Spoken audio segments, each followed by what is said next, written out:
perhaps this child knows what to do. However, maybe their belief is, I am special only when I receive attention. I'm going to keep my adults busy with me. The more I don't do this, the more the adult, negative or positive, I'm getting attention. Or it might be power struggle. You can't boss me around. I'm the boss, so I'm going to take this control.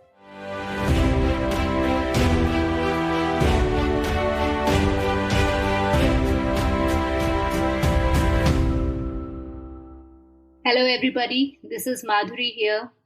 We are here with our new topic, Teaching Responsibility, the Positive Discipline Way. And I have Yogi Patel here, the Master Trainer from Positive Discipline Association. I would like to, ask Yogi herself to give her introduction, and then we can proceed further. So, Yogi, over to you. Sounds great. Well, thank you, Madhuri, for this experience. I am passionate about Montessori and positive discipline. So what a better way for me to communicate both and how to combine them. My background is in Adlerian psychology and positive discipline, along with child development. I have a degree in early childhood administration. I have an Association Montessori International diploma in primary education and a management certificate from Harvard Business School. And through my own children, I became familiar with Montessori, opened 2 schools in 2000, and retired or left the school business after becoming ill. But I'm in great health. And what I love doing now is sharing Montessori positive discipline with folks who were similar to me when I was raising my kid. That's wonderful. What motivated you to, join positive discipline as such, Yogi? I understand most of us, me being a mom also, I was pretty much curious about what Montessori is, and everybody, jumps into Montessori because we find it so, amazing for children, right? But what put you through, what was the exposure you got about positive discipline that motivated you to join? So accidentally, I found a Montessori program because my husband drove to work and saw this school and had placed my oldest daughter, who's now 29, in a Montessori program. And this was in Atlanta, and it was AMI recognized. And the school actually had many parent education nights. And they told us exactly what they were doing, how they were doing in theory. And it was inspiring. And then I had my second child who also went to a Montessori, but then we moved to Atlanta. And San Diego. And when we moved to San Diego, we realized that the education that we wanted similar to Atlanta wasn't there. So I went to Montessori program and became a primary teacher, opened a school in my home, and it grew. So as it grew, accidentally, once again, I end up at a seminar. I didn't know it was positive discipline and learned many tools that were just so inspiring. And it connected so well with positive discipline, Montessori, home, work, school, that in my school, as we grew, we started with 12 students and quickly grew as we moved to a larger location to 4 classrooms very quickly within a year. So the teachers needed some support. I needed some support. And parents were asking us, hey, what do I do? How do I discipline? How do I guide my child? So Montessori parent educations and added Montessori positive discipline combo really just changed the school, my life, my parents' life. And that's how I began to offer positive discipline. First, I became a positive discipline for parent educator, then for classroom educator, then early childhood educator, and workplace. So it's just been a growing experience. Wow, you have series of certifications in positive discipline. That's wonderful. And I'm sure you are having years of experience now. When we say positive discipline, how is it different from conscious parenting or gentle parenting or positive parenting, they say? Can you elaborate on that? So even when I was raising my children, there were so many books and so many programs, so I could understand this question. So conscious parenting, positive parenting, gentle parenting, look at empathy and firmness.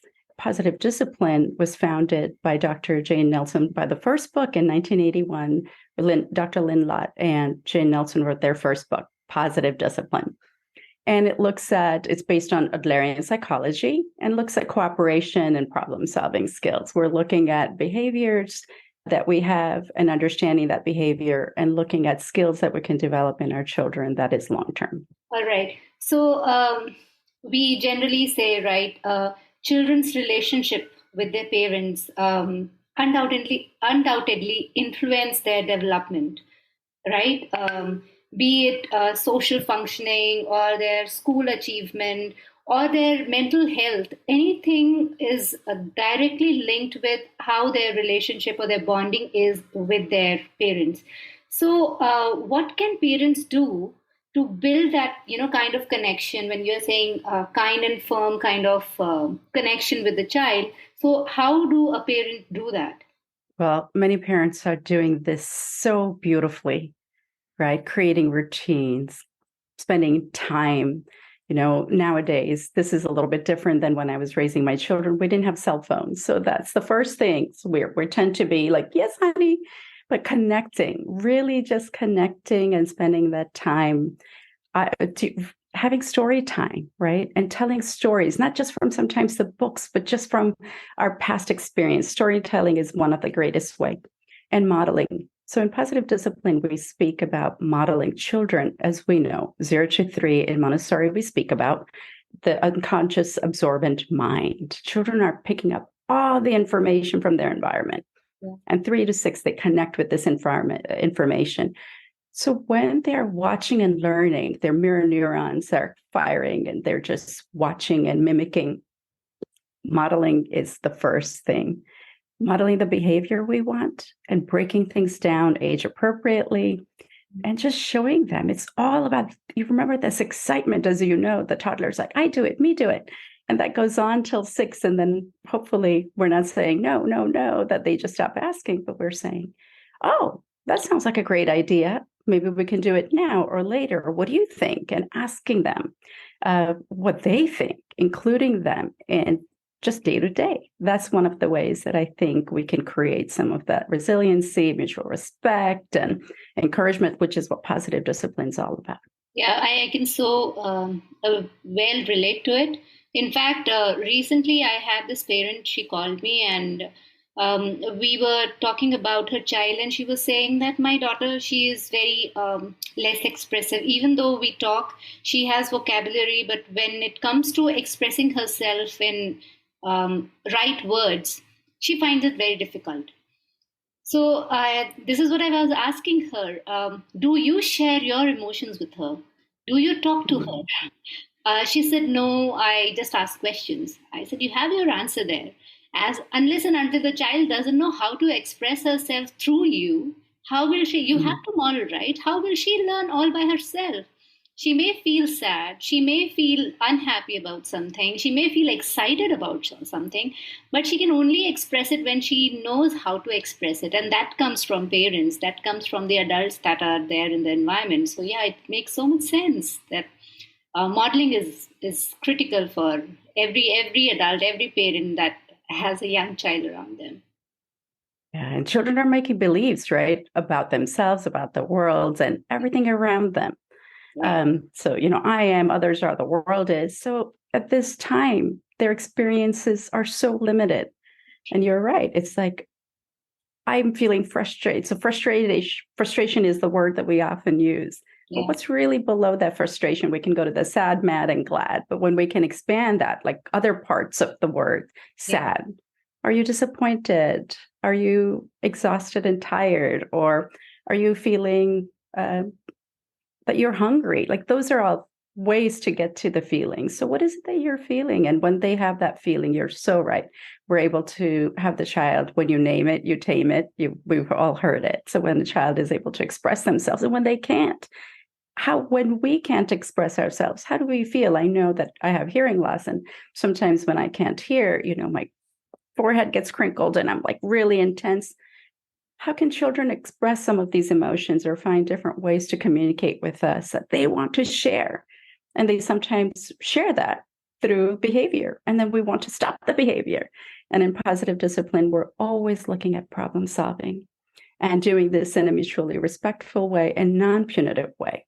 Yeah, that's also one of the interesting thing, that one of the parent behavior that often is considered detrimental for this parent-child relationship, and for their healthy development is Mm. the physical punishment that is awarded or whatever to them. Um, how do a parent deal with a difficult situation if they themselves are under stress or anxiety, or they themselves feel frustrated? In such situations, how do you think that parents can deal with their child when they are also out of control? I mean, as per the parents out of control, how do you think they can help the child over there?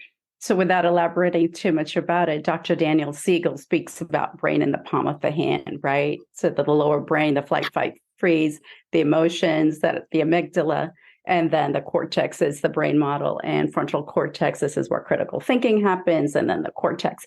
But when our buttons get pushed, what happens? Raw emotions. So, what do we need to do to get, and we call this the flip lid, but if we in order to calm and gather and connect and really connect our frontal cortex, what do we need to do? Right? We as parents have to take care of ourselves. Being able to maybe exercise or finding a way to walk away from that situation. Because one of the things that I loved in one of the other trainings I had heard is, well, this is the reptilian brain. And what did the reptiles do to their young? Well, this is not probably the best time to solve problems with our children or teach them a lesson, right? So we might need to come to hear. And for me, it's really important to have routine for myself and and then helping our children have that sense of order is happening, right? So they need to have everything in certain order to be able to feel calm. And I think adults, we need routines. We need to be able to have time to may it be a bath or a walk. And when we come and gather and show our children that we do that, or in the problem situation with a problem and we're flip lid, maybe we can teach them by modeling how we take that time in, right? We call it time out or time in. Dr. Jane Nelson has written a book it's called Jared's Cool Out Space. And it speaks about how do you create a space in your home or in your classroom. And it's a really humorous book. And it shares some of the steps on doing that. So for children to know, so mom can say, you know what, right now, I'm really upset and I love you. I can't talk right now, but I'll be back. Or do you want to create a space? And when the child feels really upset, they have a choice. Or this something like online, and you could put pictures because toddlers are not able to read quite yet, and you can say count till 10, or like blow 5 times, like as fingers, like, and breathe in. So maybe we can do that. What other ideas do you have? What do you want to do when you're upset? Maybe we can have a water bottle with some oil and color, shake it up and look at it. Or what are some of the things that you want to have? How are you going to regulate? And when they're upset, they can even flip this little thing, and wherever it lands, they can choose it or choose one of those options to calm. And parents could say, oh, if you don't want to do that, maybe I'll do that. I think I'm going to breathe. And that's modeling, right? Oh, mommy needs a moment. So we are talking about responsibility, teaching responsibility to our children, the positive discipline way. So how can one introduce the concept of discipline, responsibility to a toddler? Because they are so young, they are still developing their understanding in this world itself. So um, anything that we tell the child is not, he's not ready to take in, especially a child who's below 3, a toddler, isn't it? So can you suggest some age appropriate strategies that we can work with the children who are below 3 or below 6 years also?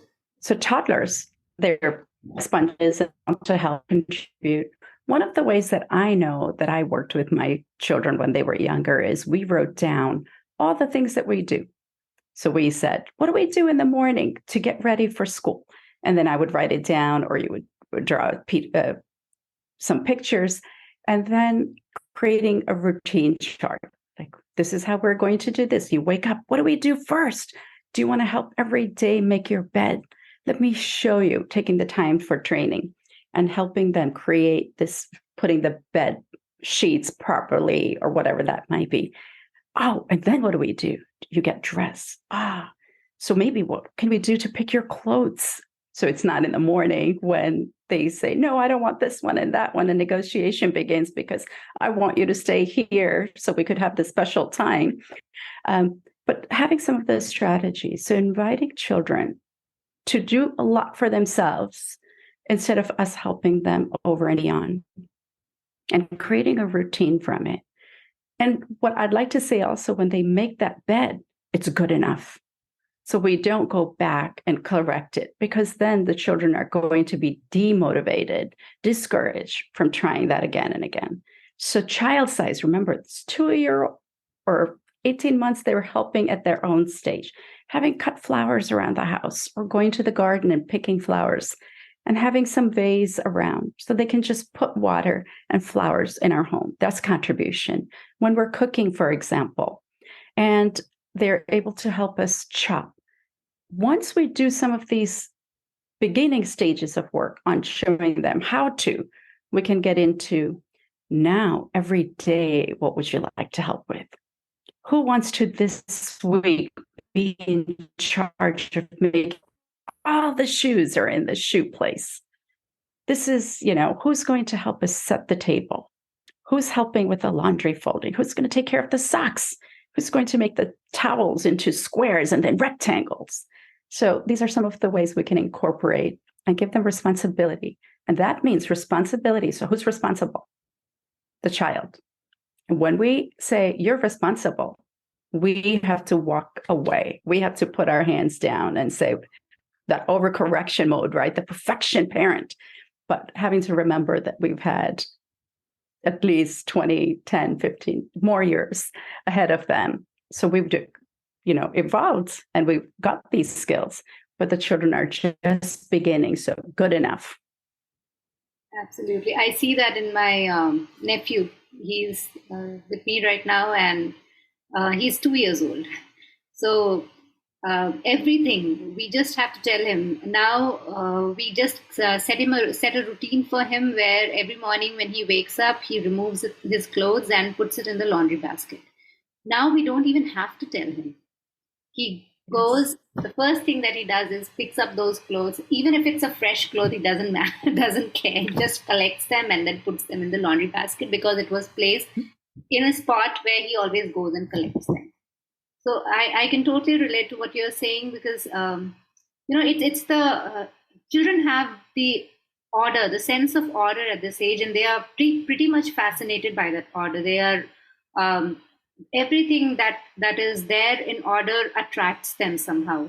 So they are in that sensitivity towards order. So yeah, absolutely. If we give them that opportunity, and that is a part of routine, a consistent routine, yes, children definitely, takes that particular task as a responsibility. So true. They absolutely love it. You're so right. And they do a great job at it when they're toddlers. And, later on, they might have more thoughts and procrastinate or have other things. But as toddlers, this is the best time for them to learn things, because they will diligently, like you said, take care of their task.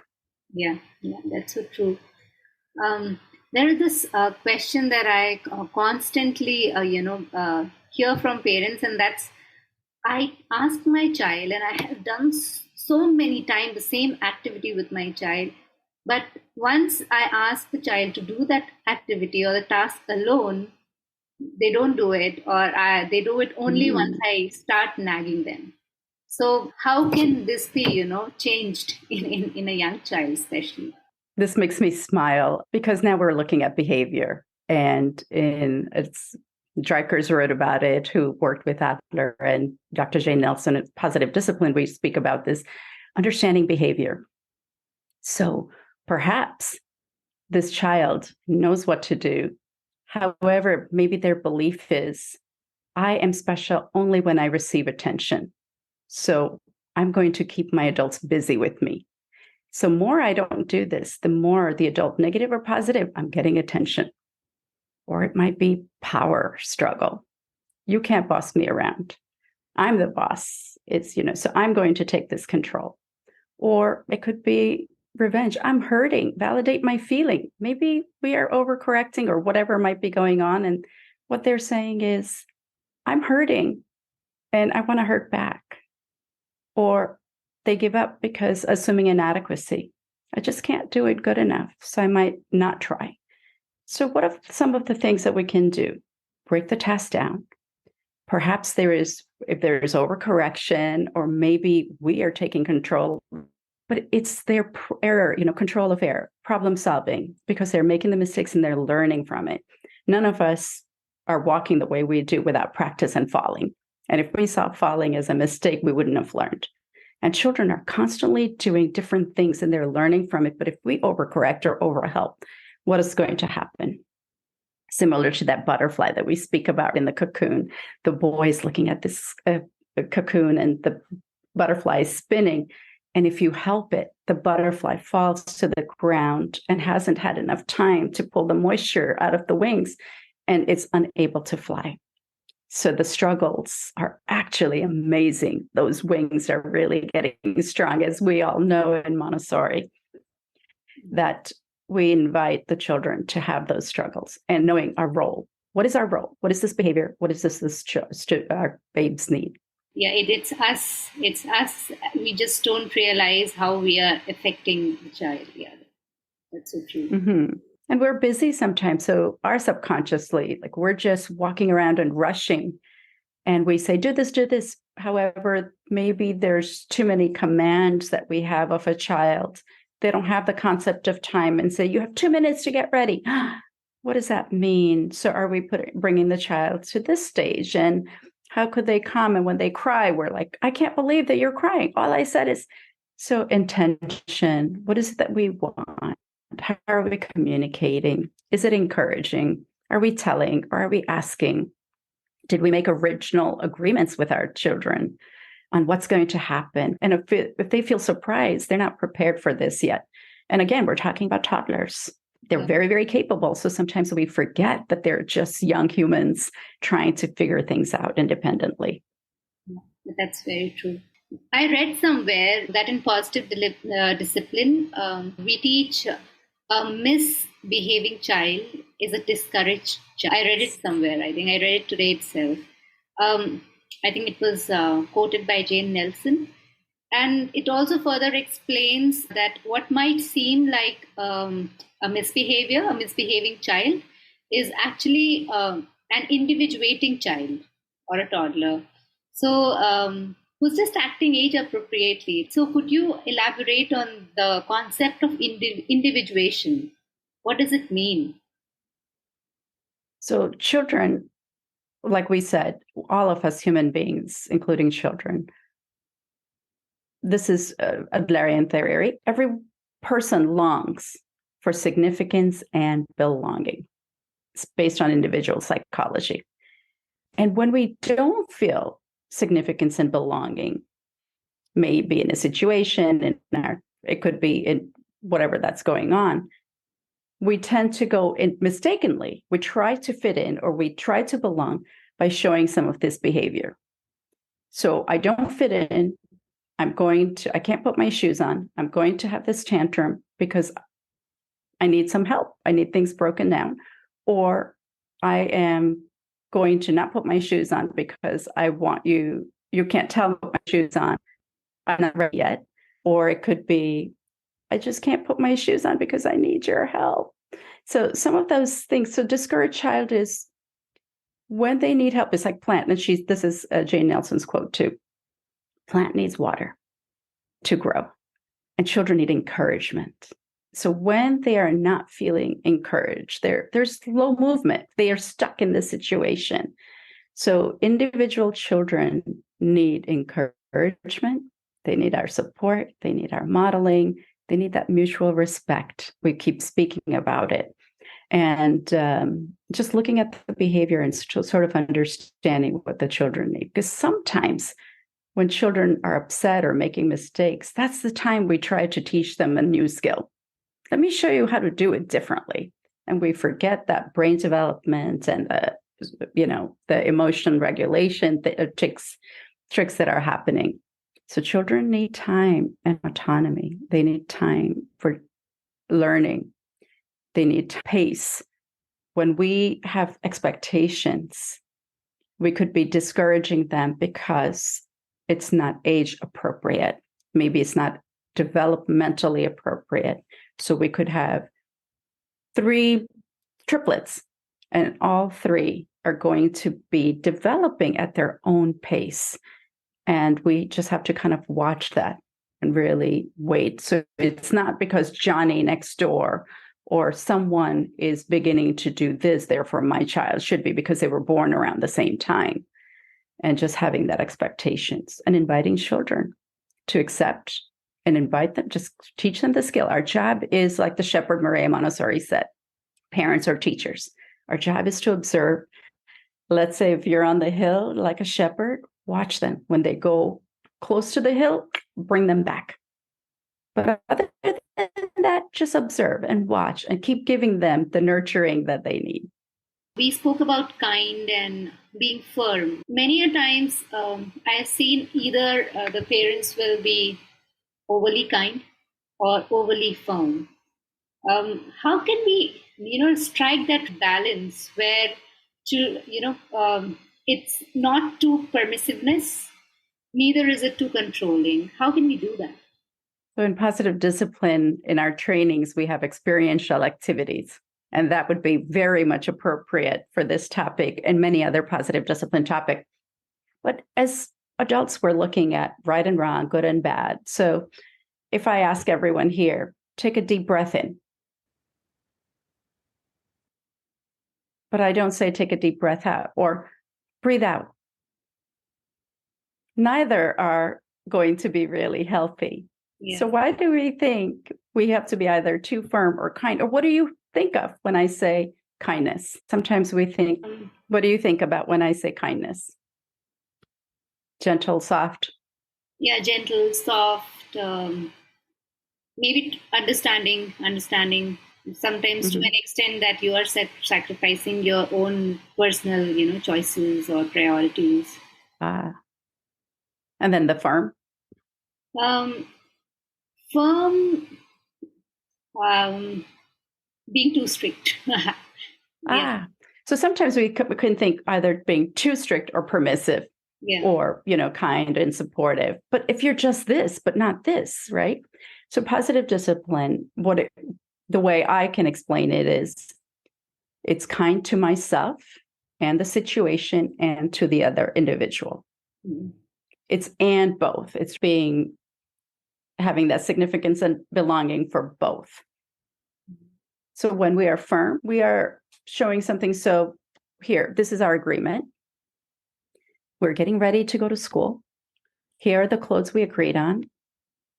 So we can just say, so the kindness would be, oh, sweetie, oh, come on, put those clothes on. Mommy will pick something later. And the firm is, put your clothes now. This is just one example. Or you could be, I understand that you don't want to wear those clothes right now. And what was our agreement about choosing from these 2? We need to get going, choose one, and sometimes walking away, giving the 2 choices and being able to. So it's responsibility. This is the time. This is what we agreed to. We're going to follow through. And it's kind, because what is this child learning? We had an agreement and we're going to follow through. And this is how it's done. So it's not mean, it's not kind, it's not, but it's respectful to both, because it's teaching a skill to our young one. And it's respectful for that time and situation. What can we do, especially when there are siblings and there are sibling rivalries, and we don't know, because both are equally important to us. We can't give too much attention or favor to one child and not to the other. So in such situations, how can we deal? How can we deal with balancing the conflict, and at the same time not showing any kind of bias to either of them? So we have each child, and as a parent, what a job that we have, being able to balance work, life. So it comes again to the balance. And this is more Montessori, or this is more positive discipline and both kind of an answer. So when we're raising 3 children, having guidelines on how we're going to function and making agreements with everyone involved. And again, it's age appropriate. So when we're talking about contributions, having the age appropriate for all 3 and switching, right? Switching these jobs the contributions that they offer in our home. So one of the ways that we could do that is one parent is going to be cooking. One child helps with this cooking. The other child has a different job. Because every human being, we want to contribute. We want to be socially useful. We want to belong in a situation. And how does each person feel when they're contributing to a cause?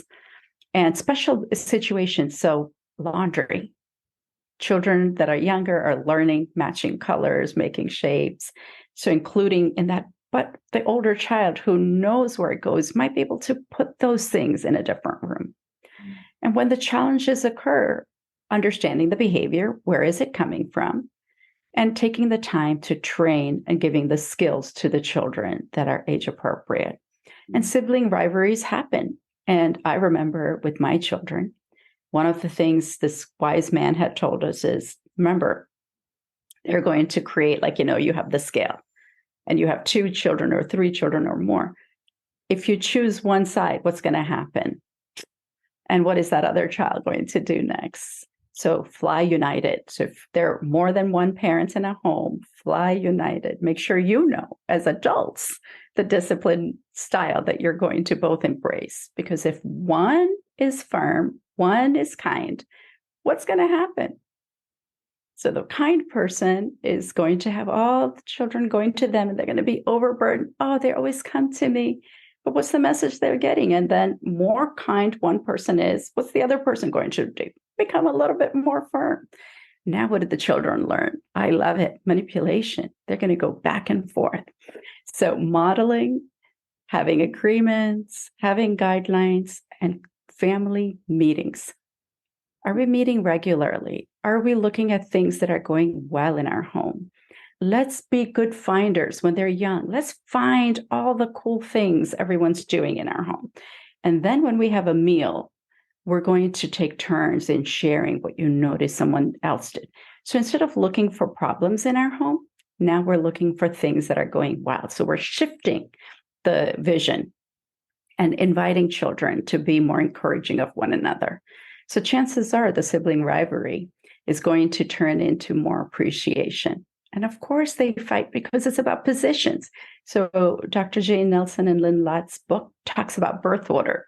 So you have that first child, and they've been the one and only, and they get dethroned when the second child comes around.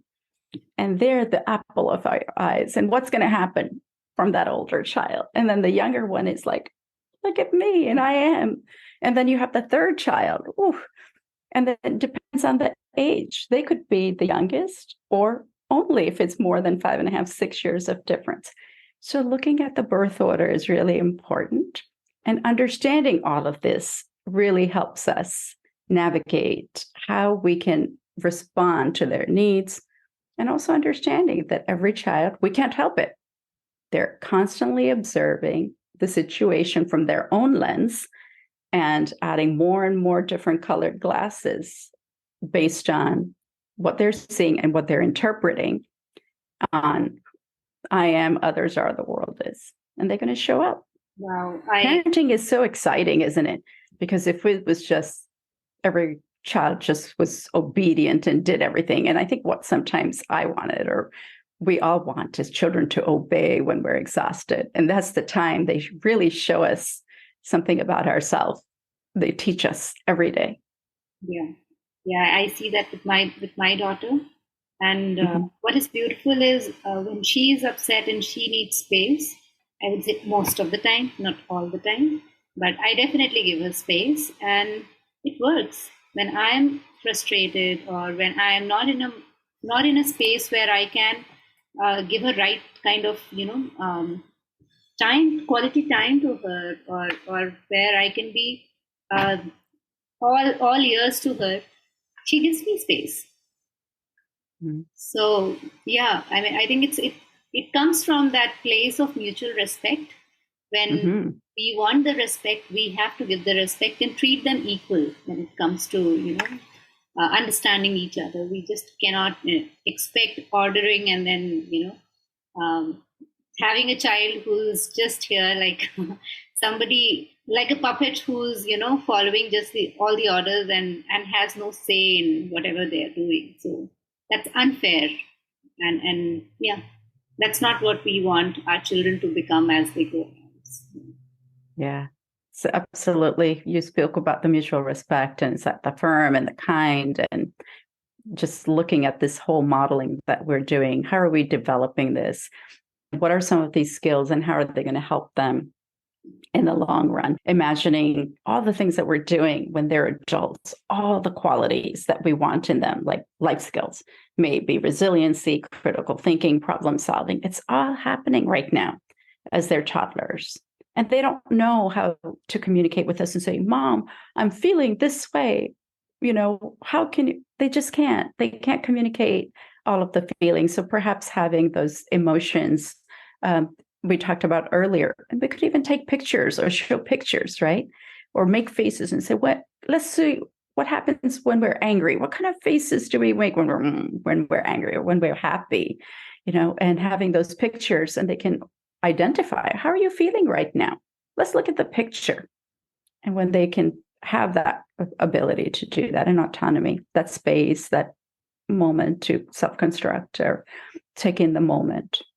Yeah, yeah. One thing that I do sometimes is when she was young, I used to take her in front of the mirror and I'll ask her to see her expressions, her facial expressions when she's upset or when she's happy.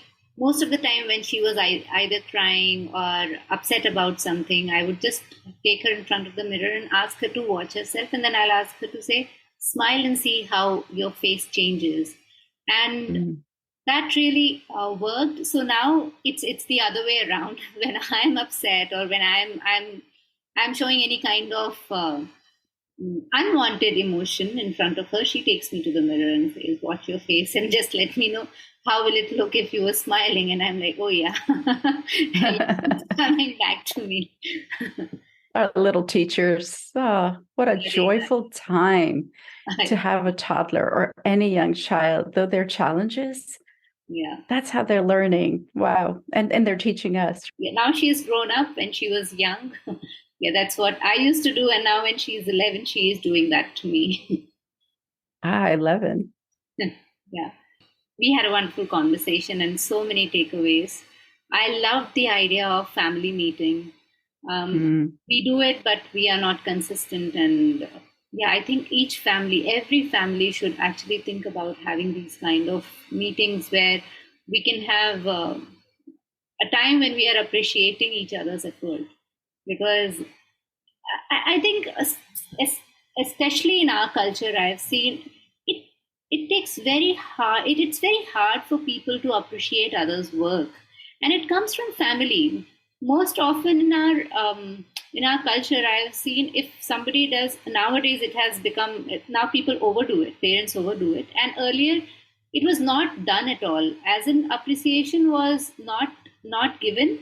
Why? Because they thought their child will become spoiled. The children were always acknowledged or always pointed at when they made a mistake, but people were always silent when they did something good. And that Mm. has, inculcated in the personality in such a way that it's very hard for us to appreciate the other person's work, but it's easy to point out, raise a finger on somebody who's making a mistake. So having these kind of meeting and first, starting from home itself, appreciating each other's effort, it's so important. I love the idea. Thank you for sharing Yeah, that with me, with us, with everybody here. absolutely. May I add that family meetings, remember you mentioned sibling rivalry and problems that occur. Yeah. So that's the opportunity at family meeting. We could say, instead of in that moment, let's write it down and we'll discuss it at family meeting. Yeah. And then you bring up that problem and say, we're going to pass a stick around Yeah. and everyone gets to have a solution. to this problem. And we've started with acknowledging one another, appreciation. You can give, get, or pass. Now we have a problem. We have the agenda item. And we can rotate on who takes notes. If you have, 11-year-old can definitely take notes or host a meeting, so we're not always in charge. And looking at that problem and looking at all the solutions and asking the person who put the problem to choose a solution they would like to try out. So what are we doing in that moment when the problem occurs? We are not addressing it. They feel hurt. It's going to be discussed. And by the time the problem is, the emotions are definitely not as strong. And when we're creating solution circles like this, what's going to happen? Everyone's learning. The youngest, oldest, even us, we're surprised because we go to that, what's not working. The fear-based parenting is what I say. As growing up, my parents always pointed out all the things that I needed to do better. Mm. And in the effort, what you said, not hoping to get, spoil you, compliments were rare. In my case, my father was very encouraging. He wasn't complimenting, but he was encouraging always.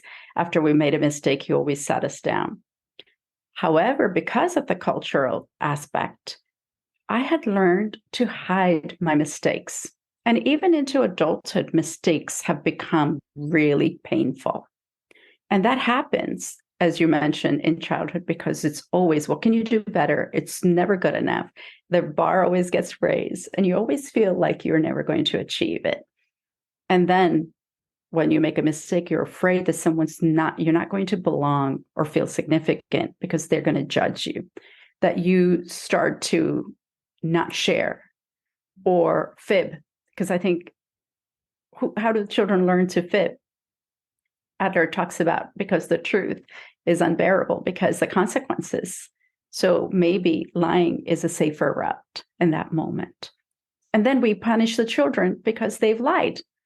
But let's look at the behavior and purpose. Why is it that they had the need to say this or that? So when we look at our children and create that opportunity, this is a bigger piece when you said looking at and both, firm and kind, and mutual respect, looking at, including them into some of these problem solving. I appreciated what you said. I think cultural aspect of it, we want perfection, we want honesty, we want all of those things. And we can develop all those things using some of these lovely methods that are encouraging rather than discouraging. Absolutely.